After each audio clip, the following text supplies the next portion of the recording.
It's your boy Ty back here with another video, and in this video today, guys, we're going to be going over and ranking the top 10 centers in NBA 2K23 MyTEAM. Now, some of the cards that you guys might want to see were on the power forward list. So a guy like Anthony Davis, a guy like Kevin Garnett, they were on the power forward list. So if you want to see where they stack up, make sure to go watch that video. This is the center video. Now, subject to a lot of people's opinions, a card like this doesn't make the list. I'm sorry. For all the Patrick Ewing fans out there, he does not make my list. I know a lot of people are going to be mad about it, but this is my list and that is my opinion. So, we're going to start off at number 10 with a card that I personally think is better than Patrick Ewing, and that is Dikembe Mutombo. Now, here's why. You want defensive interior centers. Dikembe Mutombo is your guy. There's not one center on the defensive end of the court that has this type of an array of badges. There's just not. Anchor, box out beast, brick wall, challenger, chase the artist, interceptor, post lockdown, rebound chaser, workhorse. He's got it all. Now, with that being said, outside of the paint, he's going to struggle. Not great speed, doesn't have a three ball, can't really make plays. That's the problem with big Dikembe Mutombo. Is he a center that I would ever run or that I would ever have success with? No. And that's why he's not any higher on the list. Just because, I love stretch bigs. I like fast bigs. Dikembe Mutombo is not really either of them. He is a giant on the interior with absolutely incredible badges, coming in at number 10. At number 9, we're plugging in the pink diamond Wilt Chamberlain card. Now, again, inside centers, if you want an inside center, get Wilt Chamberlain. It's really that simple. There's not much more to it. I'm looking up and down my list. There's maybe one guy who, I don't even know if he's phrased an inside center. He has the ability to shoot, so I wouldn't even consider that. Wilt, you're not going to knock down threes with him, but he's got great speed. Hall of Fame bully, masher with anchor, pogo stick, just really solid all the way around. He's just a month and a half old. You can't expect him to be that great anymore, and he's just not. At number 8, we're plugging in big Arvydas Sabonis. Now, I know Arvydas Sabonis, he's slow, and he can't really move with the ball. I know his ball handle rating's okay, and he has a lot of playmaking badges, but it's not like he can move. His release isn't great. It's fine. And even his interior defense isn't great. His defense is going to be an absolute liability on the court. Why you run Arvydas Sabonis is number 1, he gives you that stretch big option. And right now in my team, I do think it's pretty important to have a guy that can stretch the court at least a little bit. So Arvydas Sabonis gives you that ability, that option. And number 2, he's 7'3". He's probably not going to get mashed that much. Now, right with Arvydas on every list has to be JayCanada Ilgauskas. Now, do I think Big Z is better than Sabonis? Yes, but I think it is very, very, very close. I mean, you can compare the cards. Big Z's going to have some things that go for him, and Arvydas Sabonis is going to be better at some things as well.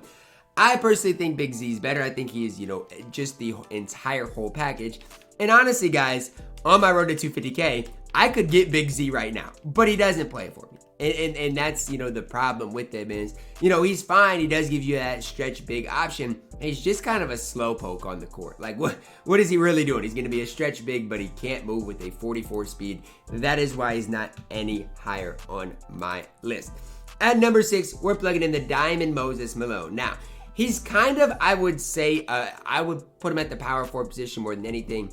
He's a great all-around player, though. His defense is solid. He has the ability to shoot. I mean, his speed is good. Lateral quickness is fine.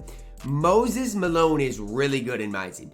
Is he worth locking in for? No. I mean, I can scroll and see how much Moses Malone costs right now. He's definitely not worth the lock-in, but, for 100K, I think is what he's going for. Yeah, for 100K, you could, if you wanted to, lock him in and you get, the 6th best center in the game. Is it worth it? No. Is Moses Malone good? Absolutely. At number 5, we're going to plug in Pink Diamond Joel Embiid. And I'll be the first to tell you guys, I do not love Joel Embiid. I don't rank him that highly. I don't like his release. I don't think the card is perfect. With all that said, he gives you the ability to stretch the court with your center. He does. And whether you love Joel Embiid's release or not, he gives you that stretch big ability with decent speed and lateral quickness and the ability to hold it down on the interior with the Hall of Fame anchor. He's really, if you look at stretch bigs, he's the whole package. He's just not fast enough for my liking, right? Not great enough on the defensive end for my liking. That's where I'm at with Joel Embiid, coming in at number 5. At number 4, we're plugging in Pink Diamond Kevin McHale, another guy you guys might want to play at the power forward position. 83 3-ball, decent speed, lateral quickness, very similar to if you look at his stats compared to Joel Embiid, they're honestly very similar. Kevin McHale's just got way more defensive badges. Hall of Fame anchor, challenger, interceptor, menace, post lockdown, and workhorse. It's just absolutely crazy. Now he's not gonna dunk the ball that well. And honestly, with the way the game is, that does hurt his value. Dunking the ball, standing dunk, driving dunk, those are important stats this year, where in years past, they really weren't.